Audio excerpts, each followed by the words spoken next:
There's so little time. Changes are coming fast. But somehow or other, you have to learn to control the tongue. Then, just by speaking, you can make your living. Just by giving transcendental knowledge to people, you can become the most valuable person. All of our disciples, when we come in the room, they bow down to us. And they're always writing on the forum, thank you, thank you, thank you. Why? Simply because we're giving transcendental knowledge. We're repeating Krishna's message. That's all. It's simply controlling the tongue. Control of the tongue begins by eating pure food. People say, well, why don't you eat garlic and onions? Because we're controlling the tongue. We control the tongue, we take only Krishna prasadam. And Krishna doesn't accept those things, so we don't eat them. Also, controlling the tongue means speaking appropriately. We always speak the truth. We speak as much of the truth as people can hear without freaking out. And then maybe a little more. But seriously, we always want to speak the truth because the truth is the nourishment that we all need to keep our intelligence healthy. We've discussed this many times. The next thing is the mind's demand. The mind wants to dwell on the past and the future. Oh, a long time ago this happened, and then that happened, and then she said this, and then I did that, and then I stubbed my toe on the table leg, and then all these things. And it wants to echo and reflect upon all these things. This is the mind. Oh, what if I had said this instead? Oh, what if I had done that? Oh, I really should have, done this when I was 16 years old. Hey, you're just wasting your time. By listening to the mind, you will waste so much time and you'll be led down so many blind alleys, so many false paths. And then the mind is all full of desires. The mind is connected to the senses. And the senses, they want this, they want that, they want 2 of these, they want 3 of those, they want this right away, they want that other thing right now. Endless stream of desires. So one has to learn to control the mind. That means that the mind is always directed towards topics of Krishna. The mind is never allowed to simply wander over different material subject matters. That's very dangerous. Whoops. Here we go again.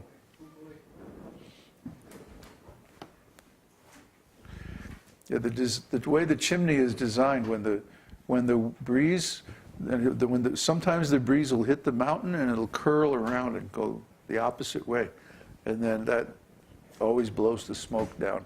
Unless we got just a real roaring fire in there. Oh well. So we don't let the mind divert us from our real responsibility, from our real activities, from our real purpose. Our purpose is to please Krishna, is to serve Krishna, to love Krishna. That's the best service, it's just love. If you can love, if you're capable of love, then just love Krishna. It's very simple. It's simple for the simple. But if our mind is too complex, over-intelligent, as Prabhupada would say, then it's very hard to simply love Krishna. Then we have to have all these reasons and wherefores and whys and all this philosophy and all this knowledge and all this stuff. Okay, that's also available in the scriptures, but that's second class. First class devotional service is simply to love Krishna. Then if you want to have some knowledge-based process, that's also there, but that's second class. And if you can't even think of Krishna like that with intelligence, then a third class, you simply work for Krishna. Offer the results of your activities to Krishna. Offer the result of your work to Krishna. And in that way, you'll gradually become purified and you'll be able to rise to a higher stage. But if you can simply control the mind's demands, the actions of anger and the urges of the tongue, belly, and genitals. Because of anger, people do so many stupid things. I mean, the classic thing is somebody gets angry and they'll take something in the kitchen and break it. Well, what did that accomplish? Or they'll speak something very harsh to someone who's actually close to them or cares for them. And then that way they'll ruin the relationship.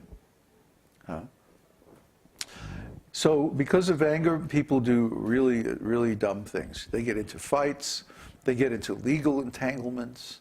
You know, I had one lawyer tell me, he said, the sweetest words to my ears is, I don't care whether we win or lose. It's a matter of principle. Because he knows he's going to be able to charge lots and lots of hours. It's not profit. It's driven by anger. See? The person is angry. They want revenge, or they want, justice, or whatever their idea is. Anyway, because of anger, people do so many stupid things. We see our God brothers, for example, fighting and fighting and fighting. They've been fighting now for 30, 40 years over who is going to be in charge of ISKCON. Well, it's pointless. It's pointless because there are certain individuals whose names are on certain legal papers that puts them in charge. That fight was over in 1967. That was finished, in the bag, sewn up, lock, stock, and barrel, back in 1967. 40 years ago. And nobody has been able to do anything about it since. No one has been successful in trying to unseat those leaders. And nobody can be, because they are legally in charge of that organization, and there's nothing you can do if you're an outsider. That's the way corporations work. So all of this chatter and yammering and arguing and the controversy online, this is all just a waste of time. Why should, because the devotees are angry. Well, maybe you have a cause to be angry, but if you really want to do something constructive with all that energy, go out and preach. Do what we have done. Start your own organization. Start your own movement.